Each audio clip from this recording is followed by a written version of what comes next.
இளமை பருவம் தொட்டு ஏறக்குறைய 80-85 ஆண்டுகளுக்கும் மேலாக தமிழகத்தினுடைய வளர்ச்சி, தமிழ் மக்களுடைய மேம்பாடு, அரசியல்,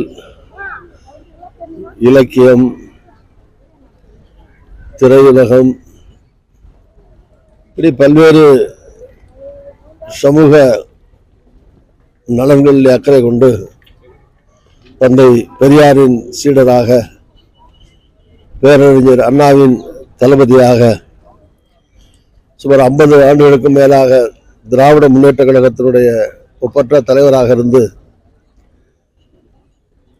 தமிழ் மக்களுடைய இதயங்களிலே, உலகெங்கும் இருக்கக்கூடிய தமிழ் மக்களுடைய இதயங்களிலே எப்போதும் நீக்கமர நிறைந்து வாழ்ந்து கொண்டிருப்பவர் அருமை தலைவர் டாக்டர் கலைஞர் அவர்கள். சில பேருக்கு எழுத வரும், பேச வராது. சில பேருக்கு பேச வரும், எழுத வராது. சில பேர் சட்டசபைக்குள்ளே சிறப்பாக பேசுவார்கள், வெளியே பேச்சு வராது.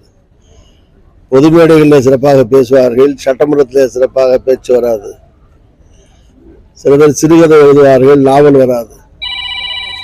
சிறுகதை, கட்டுரை, நாவல், தொடர்கதை,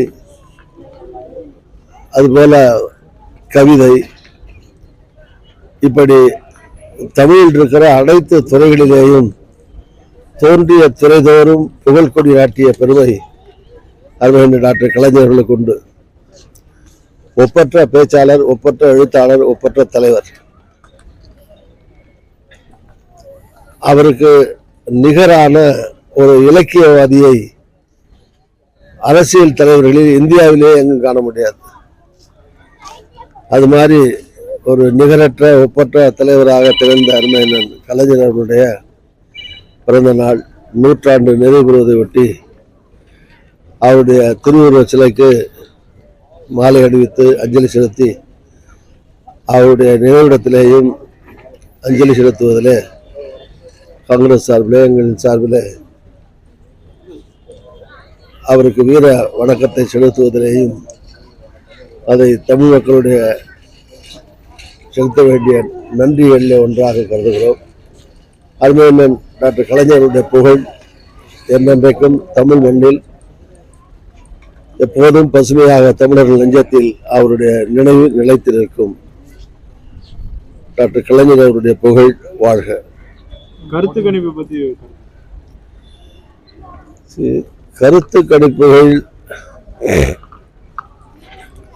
அப்படியே முழுமையாக அனைத்தையும் ஏற்றுக்கொள்ள முடியாது, முழுமையாக எல்லாத்தையும் நிராகரிக்க முடியாது.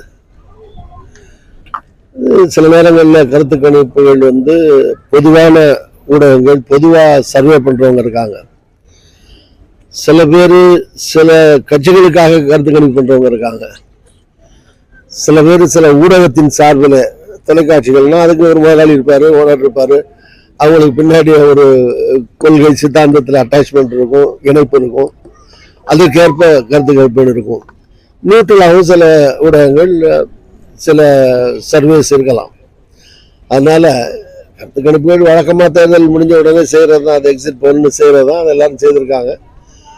நான் சொன்ன மாதிரி அப்படியே ஏற்றுக்க முடியாது, அப்படியே ரிஜெக்ட் பண்ண முடியாது. ஏன்னா 24 hours கூட இல்லையே. நாளைக்கு நேரம் 24 மணி நேரத்தில் நாளைக்கு 8 மணிக்கு ஆரம்பிச்சிங்கன்னா இப்போ 11:30 முழு உண்மையான என்னன்னு தெரிஞ்சிடும். அந்த 20 மணி நேரத்துக்குள்ள என்ன ஜோசியம் கேசி எல்லாம் வேண்டியிருக்கு. அதனால 20 மணி நேரம் கழிச்சு என்ன நடக்குதுன்னா ரியாலிட்டியில பார்த்துக்குவோம். நன்றி. கொஞ்சம்